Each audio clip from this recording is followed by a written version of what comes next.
Hast du jemals ein reiches Mädchen getroffen und etwas Seltsames in dir gespürt? Nicht Bewunderung, nicht Neid, etwas Tieferes, als würde sie in einem anderen Universum leben, mit anderen Regeln und irgendwie weiß sie es. Und das Unheimlichste daran, es geht nicht einmal um Geld, es geht darum, wie sie denkt, wie sie sich bewegt, wie sie spricht, wie sie Menschen anschaut, als hätte sie längst entschieden, wer wichtig ist und wer nicht. Aber hier ist der Twist, den niemand laut auszusprechen wagt. Manche reichen Mädchen haben nicht nur Geld, sie entwickeln eine Psychologie, die sie unantastbar wirken lässt. Und am Ende dieses Videos wirst du verstehen, warum. Bleib bei mir, denn am Ende werde ich die Haupterklärung enthüllen.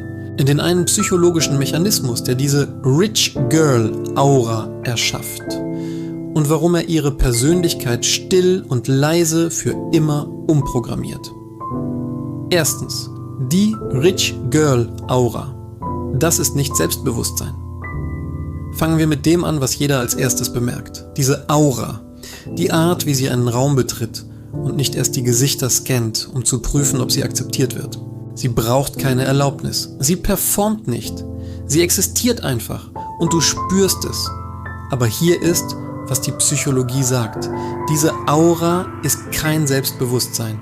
Es ist etwas anderes. Es heißt psychologische Sicherheit. Ein reiches Mädchen wächst oft mit einem unsichtbaren Glaubenssatz auf.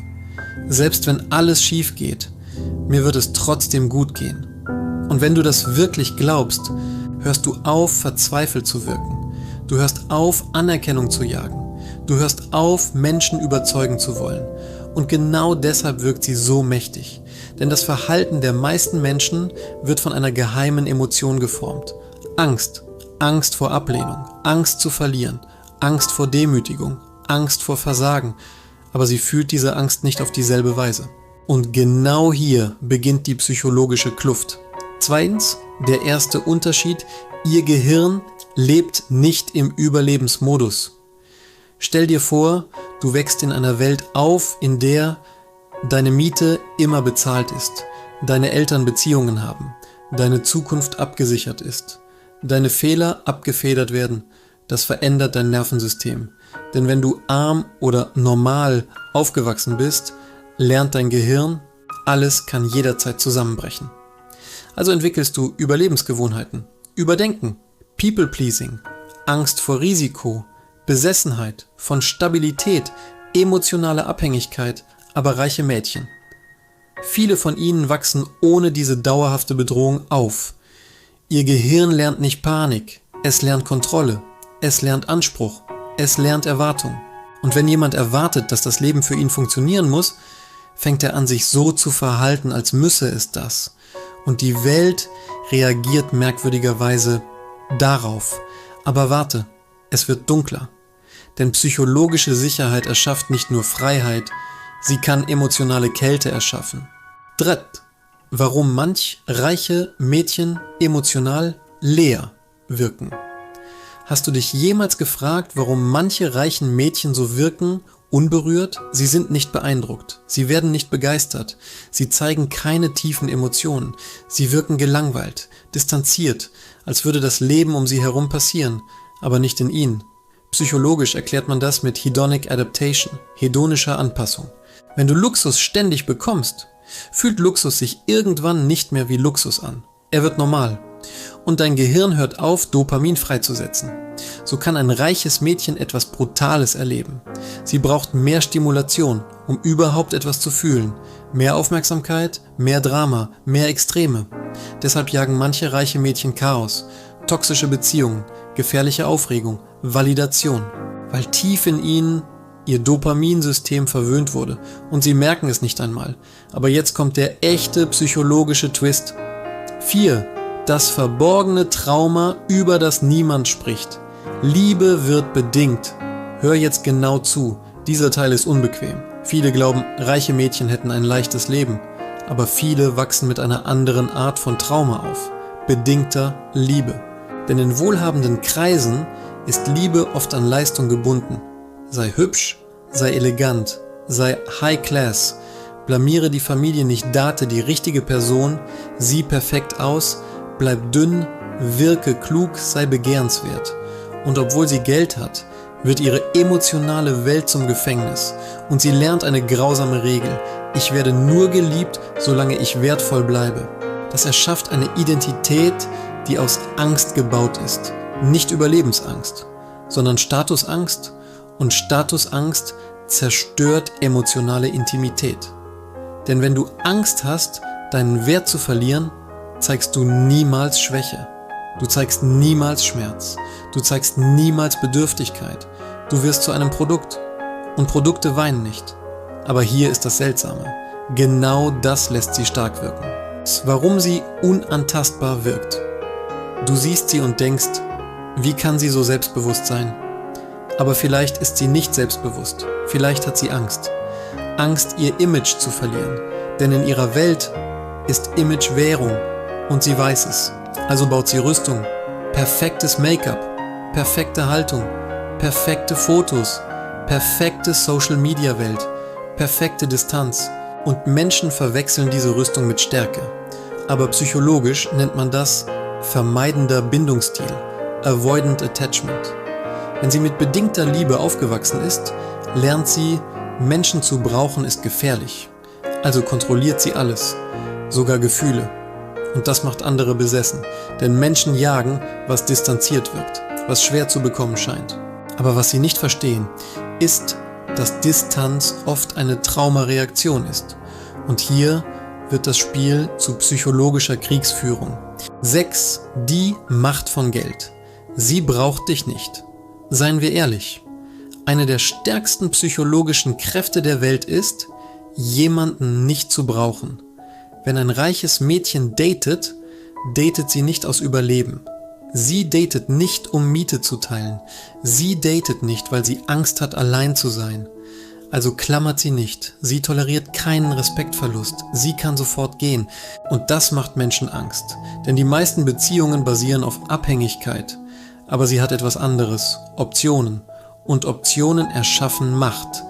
Deshalb wirken manche reichen Mädchen, als würden sie mit Menschen spielen, weil sie es emotional vielleicht tun. Vielleicht sehen sie Beziehungen nicht als Liebe, sondern als Status, Spaß, Aufmerksamkeit, Kontrolle, Erfahrung und das Unheimlichste? Sie werden oft früh darauf trainiert, so zu denken. 7. Die Prinzessinnen-Konditionierung. Das ist der Teil, den fast niemand zugibt. Manche reichen Mädchen werden seit Kindheit wie Royals behandelt. Nicht absichtlich, aber systematisch. Sie werden als Zentrum behandelt. Andere passen sich ihnen an. Sie passen sich nicht an.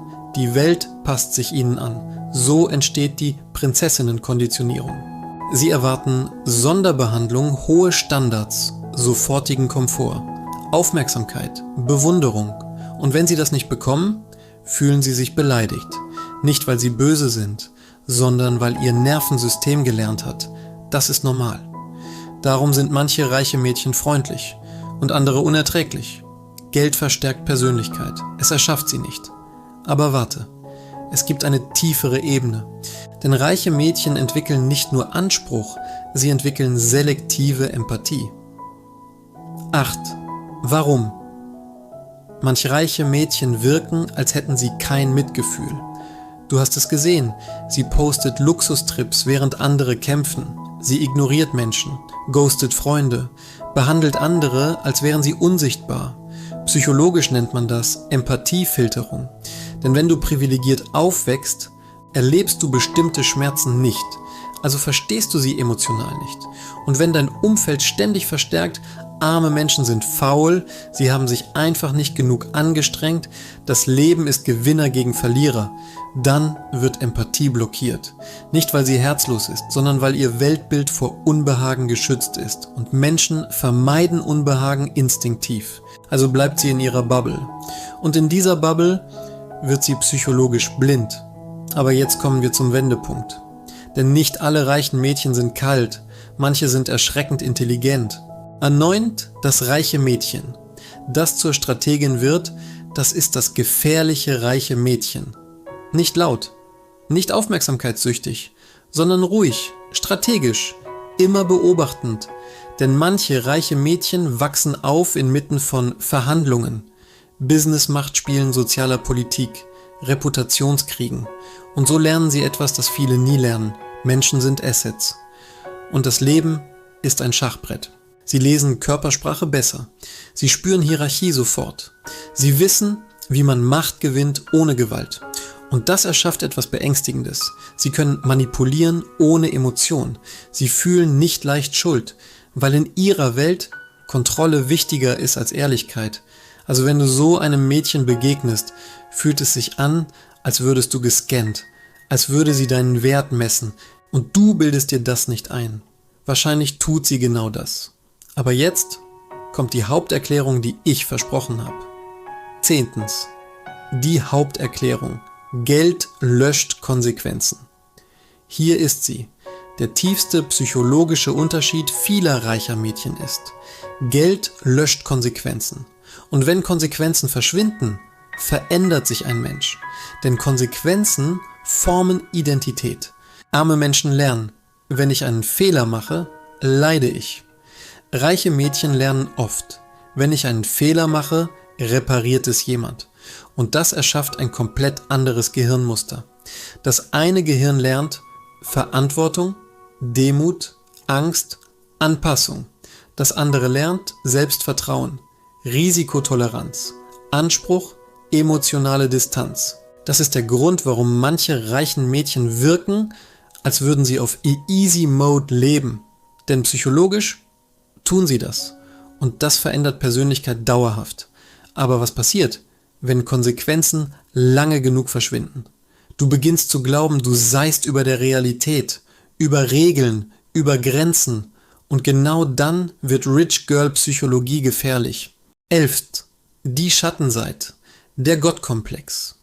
Hier wird Geld zu psychologischem Gift. Manche reichen Mädchen entwickeln Überlegenheitskomplexe, Unfähigkeit, Kritik zu ertragen, Verlust von Demut, soziale Grausamkeit, emotionalen Narzissmus. Nicht, weil sie böse geboren wurden, sondern weil ihr Gehirn keine Grenzen gelernt hat. Also wird das Leben zum Spiegel und sie werden süchtig nach ihrem Spiegelbild. Sie brauchen ständige Bestätigung, Aufmerksamkeit, Anbetung, Besonderheit. Denn tief in ihnen ist genau darauf ihre Identität gebaut. Und wenn Besonderheit verschwindet, brechen sie zusammen. Denn ohne Bewunderung wissen sie nicht, wer sie sind. Und das führt zur letzten Wahrheit. 12. Der tragischste Teil: Viele reiche Mädchen sind heimlich einsam, ja, einsam. Denn wenn du reich bist, wollen Menschen Dinge von dir. Aufmerksamkeit, Geld, Kontakte, Status. Also hörst du auf, Menschen zu vertrauen. Du beginnst zu glauben, jeder hätte eine versteckte Agenda. Und selbst wenn du umgeben bist, fühlst du dich nicht sicher. Reiche Einsamkeit ist brutal. Einsamkeit, während man beobachtet wird. Einsamkeit, während man beneidet wird. Einsamkeit, während man begehrt wird. Und je schöner und reicher sie ist, desto isolierter kann sie werden. Denn Menschen hören auf, sie als Mensch zu sehen. Und sie beginnt, es selbst zu glauben. Finaler Gedanke. Starkes Ende. Plus. Unbehagen. Insight. Wenn du jemals ein reiches Mädchen angesehen hast und gedacht hast, sie hat Glück, sie ist perfekt, sie hat es leicht, dann erinnere dich daran, Geld garantiert kein Glück.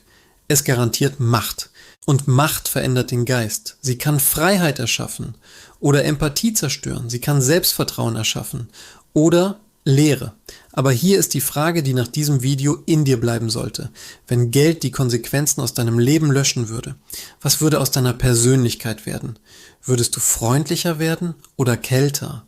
Würdest du frei werden oder süchtig nach Kontrolle? Denn vielleicht geht es in Wahrheit gar nicht um reiche Mädchen. Vielleicht geht es um das: Geld zeigt nicht, wer du bist. Es zeigt, was dein Nervensystem wird, wenn dich nichts mehr aufhalten kann. Und das ist die gefährlichste Wahrheit von allen.